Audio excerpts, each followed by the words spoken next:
क्या खूब कहा किसी ने कि वक्त के साथ बदल जाओ या यूं वक्त को बदल दो, मुसीबतों को मत कोसो, हालात से लड़ना सीखो। नमस्कार, मैं सच्चिदानंद एक बार फिर से अपने यूट्यूब चैनल आइडियाज़ इंस्पायर पे एक नई स्टोरी के साथ।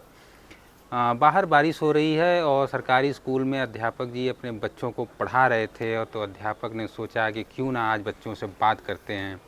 तो बातचीत के दौरान अध्यापक ने अपने जेब से 100 रुपये निकालते हैं और बच्चों से पूछते हैं कि बच्चों बताओ, ये अगर 100 रुपये अगर आपको मिलता है तो आप क्या करेंगे।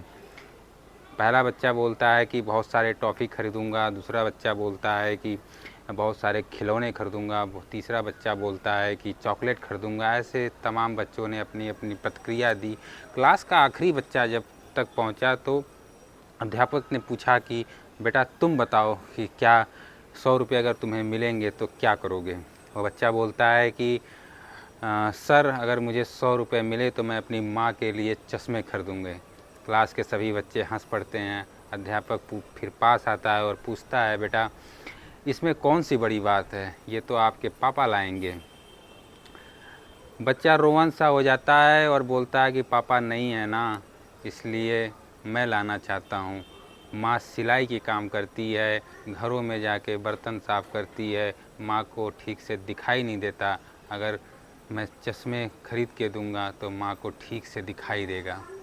क्लास भावुक हो जाता है और अध्यापक अपने जेब से 100 रुपये निकालते हैं और उस बच्चे के पास जाते हैं और उसको देते वक्त बोलते हैं कि बेटा ये मैं 100 रुपये आपको दे रहा हूँ, ये मत समझना कि मैं आपको गिफ्ट दे रहा हूँ। जब तुम बड़े आदमी बन जाना तो मेरा 100 रुपये मुझे वापस कर देना। अभी तुम जाओ अपनी माँ के लिए चश्मे खरीदो।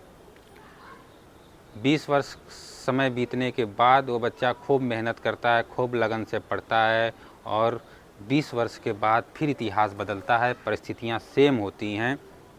फिर बाहर बारिश होता है, अध्यापक बूढ़े हो चुके हैं और वो क्लास में बच्चों को पढ़ा रहे हैं। तभी एक गाड़ी आती है और स्कूल के बाहर ठीक रुकती है।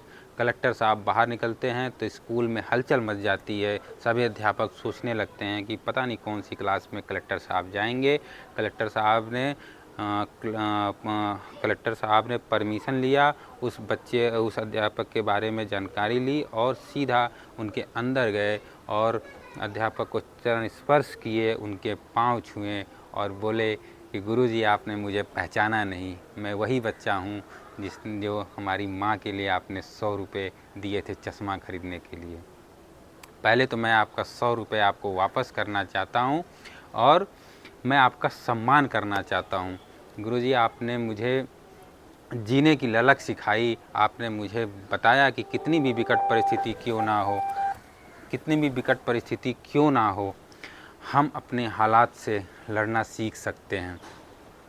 तो इस कहानी का सार यही था कि दोस्तों जीवन में चाहे कितनी भी मुश्किलें आएँ, आप उनसे लड़ना सीखो। आपके अंदर धैर्य होना चाहिए, आपके अंदर ठहराव होना चाहिए, क्योंकि इंसान के अंदर वो शक्ति है कि अगर वो उठना चाहे तो देवताओं से ऊपर उठ सकता है और गिरना चाहे तो असुरों से नीचे गिर सकता है। तो इस कहानी के माध्यम से मैं बस यही कहना चाहता हूँ आप सबसे कि मुश्किलों को मत कोसो, हालात को बदलना सीखो। क्योंकि जो व्यक्ति अगर परिस्थितियों को से लड़ना सीखता है वो तारों की तरह जीवन में चमकता रहता है। तो एक बार फिर मैं कहना चाहूँगा कि महादेव के आशीर्वाद से और अपने जुनून से, संघर्ष से और अपनों के प्यार से कुछ कर दिखाओ ऐसा कि लोग बने आपके जैसा। नमस्कार।